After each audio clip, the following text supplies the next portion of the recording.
Well, Mr. Page, thank you so much for joining us today. We are so excited to speak with you about voting and voting by mail in this upcoming election. You are the Registrar of Voters for San Bernardino County. You know, across this country, as we all prepare and begin to vote, every state has different rules and policies. And, you know, within California, every county has different rules and policies. Governor Gavin Newsom signed an executive order earlier this year stating that every registered voter in California will receive a vote by mail ballot for the upcoming election.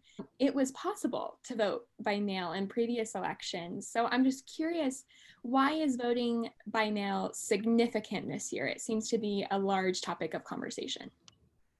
Well, first, I appreciate the question, and I also appreciate the opportunity to talk today about this upcoming election. It's very important for all of our voters in our region to understand what the potential changes are and understand that what receiving a mail ballot at home means for them and what options are still available for them to cast a ballot. So the governor's executive order was just kind of the start of the process. That requirement from the state is actually now codified in the Elections Code. Assembly Bill 860 actually made that part of the law, that we have to mail a ballot to all active registered voters. So the reason given in that legislation and as well as in the executive order was that it was felt that at the time that we were discussing how to prepare for this election under the COVID pandemic, we still at the time had people at stay-at-home orders. The feeling was that was going to be a way to provide a safe and secure way for everyone to have an opportunity to vote in this important election. Wonderful. And, you know, voting by mail is one option. There are many options with voting. Can you speak to how the county will ensure the safety of poll workers, as well as those who choose to vote in person, as that many people may choose that option? Correct. Yes, we are required, in addition to mailing a ballot to every voter, we are also required to provide in-person voting opportunities, which includes not just polling places, but also our office. Early voting started on Monday this week in our office. We also open up 5 additional early voting locations throughout our county in Ontario, Victorville, Apple Valley, Joshua Tree, and another location here in the city of San Bernardino. The week of October 26th. They'll be open all 5 days that week, Monday through Friday from 10 a.m. to 6 p.m. And so as well as then polling places will be open for 4 days starting October 31st through November 3rd.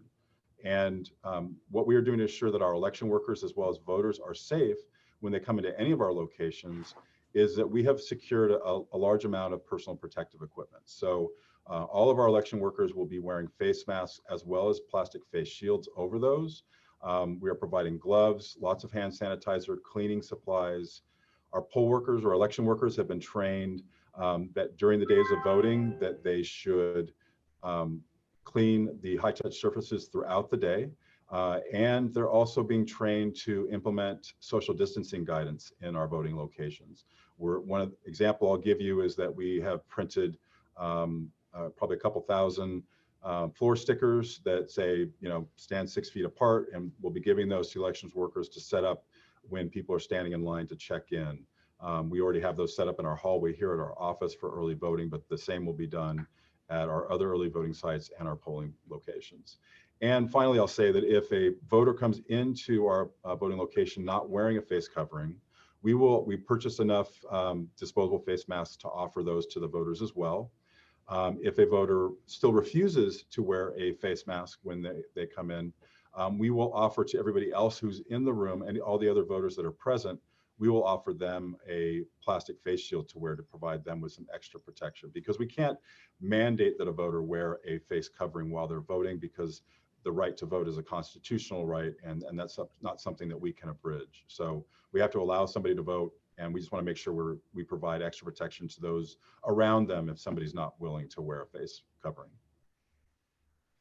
Great, thank you. And I think that's really important. And I really appreciate you providing, clarification on the importance of safety. And I think, the importance of making sure everyone has the right to vote, and providing, any type of face covering for someone to be able to feel comfortable to vote. I want to ask a question and turn a little bit to the California Voters' Choice Act. And I know it was a law that was passed in 2016, aimed at modernizing elections by allowing voters to choose how, when, and where to cast their ballot. So San Bernardino County doesn't follow that model, but I understand that you have evaluated it. How does your current model differ? Well, what I would say is that for this election, there'll be very little differences between how we operate our polling places and how counties that have adopted the Voters' Choice Act operate their voting centers. And the reason I say that is that the only main difference between us and a Voters' Choice Act county is that we assign voters within precincts to go to a specific polling place. And with this election, as I mentioned, our polling places will be open for 4 days, which is more aligned with what a vote center would be. And Voters' Choice Act counties for this election actually have been allowed not to have their vote centers open for 10 days before, and only have to have them open the same days our polling places are open. So the main difference really for this election is that we assign voters to a polling place. But the last point I will make is that if somebody goes to a polling place other than the one they've been assigned to, we can still assist them without them having to vote provisionally. Ahead of the March primary election, we purchased and implemented electronic rosters in our polling places, electronic poll pads, which has our entire roster of voters in our county on each poll pad. So if somebody goes to the wrong polling place, we can still look them up, determine which ballot type they're eligible to vote on. And if we don't have a printed version of that ballot in our polling place, we have at least 3 accessible ballot marking devices that they can use that has every single ballot type in our county available on it. So we still provide many of the services that they do at vote centers. We provide, if somebody misses the registration deadline of Monday, October 19th, and shows up at our polling place and wants to vote but isn't registered, we can do conditional voter registration at our polling place and give them a provisional ballot. We can do all the same kind of things they do at a vote center. Interesting. And that actually sparks a question with me. We all know states within the United States handle elections differently, including registration deadlines and various other factors of voting. Do you see other states following California in the California Voters' Choice Act, maybe extending same-day registration? Do you think we will continue to stay unique in this, or do you think it will become more of a national precedent? Well, I would say that in this election, we are seeing a number of states expanding the ability of their voters to vote by mail, which is the initial tenet of the Voters' Choice Act, is that all voters receive a vote by mail ballot, and then they have their option of either mailing it back or coming to a vote center to vote. So obviously with this election and with the pandemic, that's something that you're seeing that shift. It is typical in elections that when temporary changes are made like this for an election and they become popular, they can end up becoming the law and the procedure going forward. So I think time will tell to see how this election goes, how many states continue that expansion of vote by mail and going that direction. But I can't predict, but we'll see. We'll see what happens. Very interesting. Thank you. So again, going back to within the state, voting Yes. is under county jurisdiction. So you represent San Bernardino County. How are you collaborating with neighboring Registrar of Voters or the California Secretary of State, Alex Padilla, to ensure accurate and efficient election results? Yeah, so we have been the Secretary of State has convened working groups or task force going back to late March when we started first discussing how to conduct this election and what improvements we could make to ensure that voters could vote safely and securely. So those efforts have continued. They include not just counties and the Secretary of State's office, but they also include voter advocacy groups, representatives of special districts, cities. There's been some officials who work for state legislators in those calls. So those have continued. We have weekly calls every Friday morning to talk about the latest issues and whatever's coming up that next week that's important for us to kind of hash through or talk about examples of things we're finding. So that collaboration is ongoing. It's something that's obviously very important as we all try to work together to ensure that we identify the common messages, even though we might have some differences here and there in terms of how we conduct our elections. That we still are focusing on the bigger issues that we can make sure voters are informed of and have the information they need to be able to exercise their right to vote. Would you say that, this election, the push to vote has been greater than in past years? Have you, from the state to the county level, has there been more marketing, more work into spreading the word, just given COVID-19 and people perhaps, feeling uncomfortable with voting by mail or voting in person? Have you seen a greater push this election? I would say yes, but part of that is because the state law that was enacted for this election requires it. So we have expanded our voter education and community outreach efforts. We have been improving that communication. We have been making community presentations for the past 6 weeks or so. I've made about 30 presentations to various community groups and have another 30 or so that are planned between now and October 24th. We've not typically in our office haven't had the budget for radio ads or that kind of thing, but the state did allocate some money in the budget for us to do an expanded voter education campaign. So we are adding, paid advertisements and other, developing videos and other things that we haven't had the resources to do in the past. So that's been a nice change to be able to better educate the voters about how they can exercise their right to vote. Great. So many people this year are going to be casting their ballot for the first time. And I'm sure, Maddie, you remember when you voted for your first time. And, I still remember when I first voted for the first time. This year, my sister is going to be one of those people voting for the first time. So how can the county guarantee and ensure that their ballot's going to be safe, confidential, and be counted as part of the November 3rd general election? So first, I will say that we here at the Registrar of Voters Office, and I'm sure at every other voter Registrar of Voters Office throughout the state, apologize for that little trip up. We take our jobs very seriously and our responsibility to ensure that all voters who have the right to vote can exercise that we provide plenty of access, making sure all their options are available to them. And that's something we'll continue to do. As we mentioned in the beginning of this, we are mailing a ballot to everybody so that if they do not wish to vote in person because of the pandemic, they have that option. They don't need to come and interact with us in our office to do so. But all the other options are still available for people who wish to vote in person. So just like quickly just kind of outline what we're doing to ensure people have that, they have options and can choose what they believe is the safest way, is that we do prepay the postage on our return envelopes. So if somebody wants to use the U.S. Postal Service to return their ballot, they don't have to pay anything to do so. Second, as I mentioned, we have a number of locations that we open up, our office, early vote sites, and polling places, where if they want to vote at home on that ballot, put it in the envelope, sign it, date it, and seal it, they don't necessarily have to check in at a polling place or any of our sites. They can just come in and drop it off at one of those locations. Very quick, easy process. Additionally, we have expanded, because the state required we do so for this election, the number of mail ballot drop boxes that we offer. In the March election, in the primary, we had about, I think we had 56 drop-off locations. All the county library branches, as well as all the city clerk's offices, were places that our voters could drop off their mail ballot.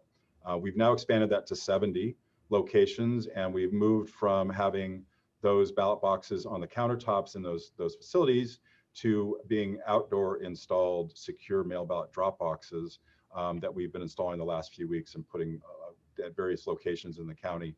The reason we made that decision was at the time we had to make that choice, county offices were still closed to the public. A lot of city offices were still closed to the public. All county library branches were closed to the public that month. And I, not knowing at that time what we'd be dealing with COVID right now, made the choice that it was a safer approach to install boxes outside, so that if public access was restricted or limited to any of the traditional locations we used, voters still had a place that they could drop off their ballot. So that's another option that's available to them. And finally, if somebody wants to vote a polls ballot and vote in person, that's still available. And as I said, we've got a number of safety measures in place to ensure that they can do that safely and securely. The last thing I will say, though, is that while it's very important for us to make every effort to ensure that every ballot that we receive is counted, there are some cases where a mail ballot sent to us is challenged and not actually taken out of the envelope and counted. So I want to use this as an opportunity to talk to the voters and remind them of the importance of some of the instructions. So the first is that if you're going to return a mail ballot in the envelope, it must be either dropped off at one of the locations I said, such as our office or a drop box, by 8 p.m. on November 3rd. The other option is if you use the Postal Service, it must be postmarked by November 3rd. So, if you're dropping it off in a mailbox, make sure you look at what the next pickup time is. And if you're dropping it off in the afternoon of the 3rd, there may not be another pickup time that day, and it may not have a postmark. That's one of the two largest reasons why mail ballots in the past have not been counted, is because the postmark date is after Election Day. The other is important thing, and the major reason why mail ballots sometimes are not counted, is for a signature issue. Either the voter failed to sign the outside of the envelope when they returned it, or the signature they provided did not match, in our opinion, the signature we had on file for the voter. While that's important and we want voters to do that at the front end, I can assure them that there is a process for contacting them if we have an issue with the ballot related to their signature. We are required to mail them a notice, giving them until 2 days before we certify the election to correct that signature issue. The other thing that's new for this election that's being offered is Where's My Ballot, which is a ballot tracking service offered by the Secretary of State. We signed up for that, so every voter in our county now can go to the Secretary of State's website, to that Where's My Ballot site, and sign up to receive notifications. They can get either an email notification, a text message notification, or a phone message at certain steps in the process. So we mailed all of our mail ballots out on Monday this week. I had signed up, so I got a text message Monday morning saying my ballot had been mailed. It was on its way. Once I vote it and return it to the registrar's office for processing, I'll get another notification that says that the registrar of voters office has received my ballot. And at the point at the end, once hopefully my staff determines my ballot's eligible to be counted, then I will get a notification that says that my ballot's been counted. And if there's an issue with it, that the ballot gets challenged for any reason, in addition to the letter that we send out to voters, they will also get that notification from Where's My Ballot saying, hey, your ballot's been challenged. Please contact your registrar of voters office to rectify the situation. No, yeah. So I really, I think it's really informative to hear all the mechanisms that are put in place to ensure people feel comfortable to, mail in their ballot. So I think we hear a lot of concerns from the public, wondering if their ballot is going to get counted. So, can we, should the community be concerned on the safety or, the aspect that it's going to get counted and that it's okay to mail in their ballot? I will tell you that while the Postal Service has advised counties and voters to make a plan and vote and drop their ballots back in the mail early, like a week early, I will share with you that when we mailed out the ballots to everybody on Monday, I did start getting reports yesterday afternoon. I made a presentation last night to the town council in Yucca Valley, and the mayor and one of the council members told me during the meeting they had already received their ballots. So while the Postal Service has told people it could take up to a week for mail to go from point A to point B, the experience I've had this week is that it's much quicker. So we're working very well with the Postal Service and with the Secretary of State's office to ensure this goes smoothly. But I've not seen any problems yet in terms of the speed of the mail. But obviously, if somebody's concerned about that, we have other options for them. If they feel comfortable with the Postal Service, I would advise not to wait until November 3rd to actually put it in the mail. Yes, thank you. And I want to recommend to all of our listeners and those watching to research your county as well as your state if you aren't in California, and find out what the government is doing for you. This does vary, depending on where you are. I have a quick question. Thank you for thoroughly explaining, what the county and what the state is doing to help voters and to calm some of those nerves. But there is and has been for a long time now talk about voter intimidation and the various mechanisms that can take place. Are you worried about voter intimidation? Is that something that's on your radar? Well, I will say that because our operations are transparent and can be observed in our polling places, in our office, part of our training for our election workers is always on how to provide good public service, how to de-escalate potential situations if somebody is upset about something. So that's a key part of our training of our staff and our temporary election workers that we have. So specifically for polling places, I can share a couple of things. One is that, well, first let me talk about the drop boxes. I know we've had questions about the security of the drop boxes. Just to quickly state that the drop boxes that have been installed outside, they're made of 18 gauge steel. They weigh about 200 pounds, so they're not something somebody could just easily pick up and walk away with without special equipment. But even if somebody wanted to do that, they are anchored and bolted to the concrete pads that they're set on. And those concrete anchor bolts can only be accessed if you have the two separate keys to be able to unlock the ballot retrieval door to access them. They're inside the box themselves, they're not outside. And we're working with other public agencies and schools and others to locate those and working with them to ensure they put them in a place where they can keep an eye on them. If they find that somebody has put graffiti or defaced those boxes in any way, that they report that to us immediately. So we're taking that very seriously in terms of the security of the ballots put in the drop boxes. At our polling places, as I said, we do provide de-escalation skills training to our staff and provide them with training to ensure that things go as smoothly as possible. In terms of some of the reports that there may be intimidation, we have been meeting now for a couple months with the Sheriff's Department and discussing different things we can do that are kind of behind the scenes not as apparent to voters, because we can't put a security guard or a sheriff's deputy out in front of every polling place with a gun. That would be perceived as intimidation of voters and the wrong end of the spectrum of potential voter suppression. So we have to find a balance there about how we ensure that our polling places and our voting locations run smoothly, safely, and securely. So but what we've done is that we've made sure that all the city police departments in our county, as well as the Sheriff's Department, have been given the locations of all of our polling places, all of our drop boxes, all of our early vote sites. They've provided me with all of their non-emergency numbers to have conversations with them while voting's going on so we can address issues. But we're also, in addition to having training of de-escalation skills to our poll workers, we also have trained them, obviously, if there is a situation that develops at your polling place that creates an immediate danger, we do ask that you call 911. And by giving the law enforcement officials in our county our locations and having that working relationship with them for now a couple months, that should result in a much quicker response time to deal with potential issues.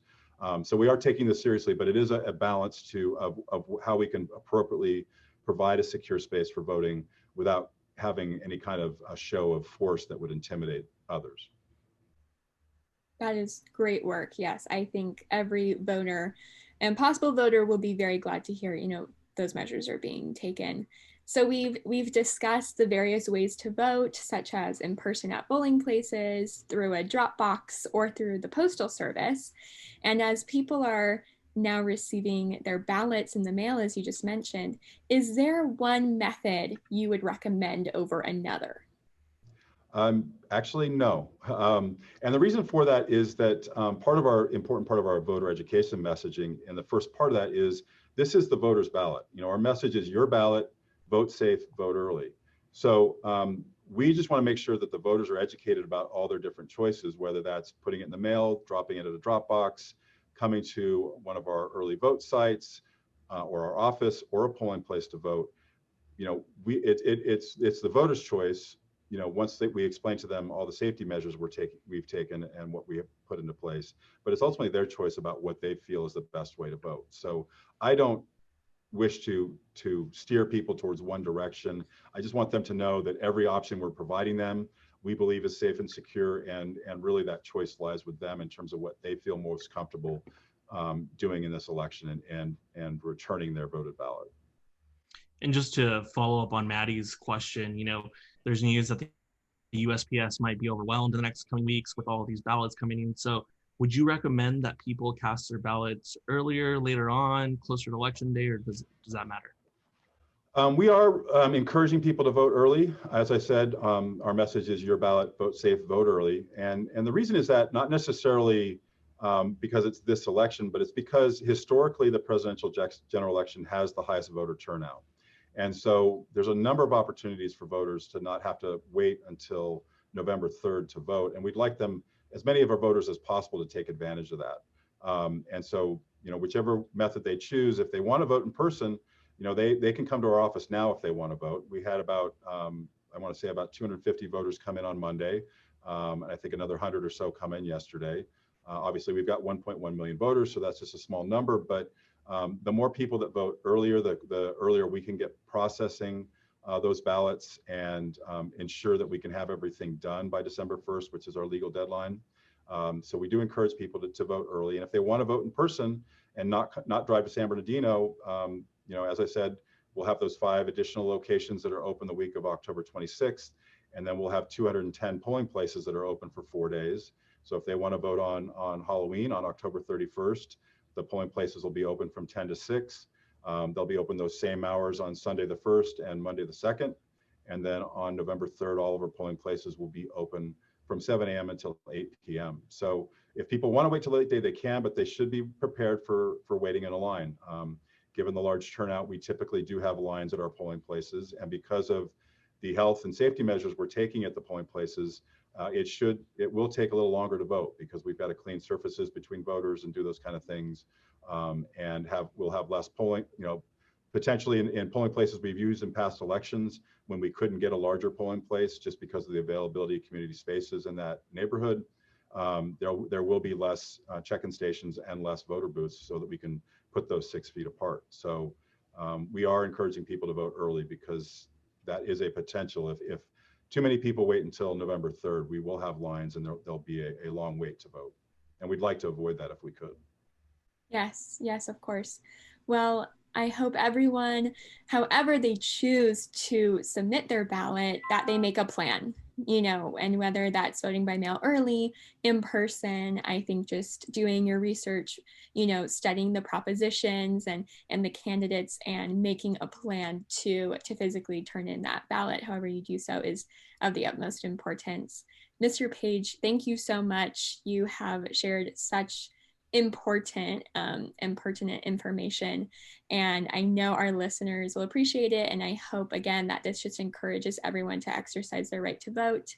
So thank you so much for joining us. We greatly appreciate it. Well, thank you for this opportunity to provide some information to your listeners about this election.